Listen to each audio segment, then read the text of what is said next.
My serious Tarawih. Can I be the Imam? No, I want to be the Imam.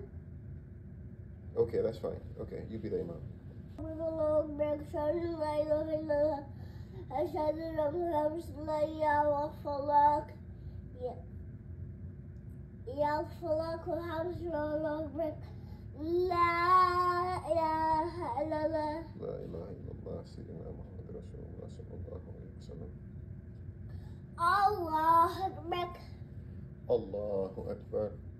الحمد لله رب العالمين الحمد لله مالك. وده أجمل فيديو ممكن تشوفه في حياتك، إن تلاقي طفل عايز يصلي أو عايز يقرأ قرآن أو فلازم نشجعه ولازم نقف جنبه.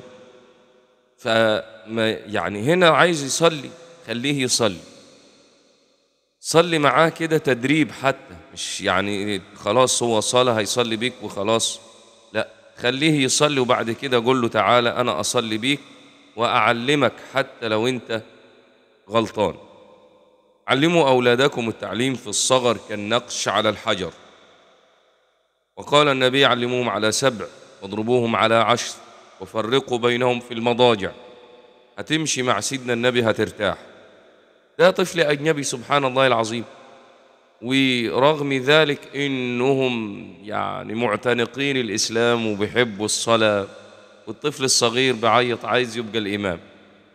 فربنا يبارك في أطفالنا وأولادنا يا رب العالمين. مشاركة للفيديو، صلى على سيدنا النبي عشان غيرك يستفيد، وعلم أولادك وربنا يجعلهم ذرية صالحة يا رب.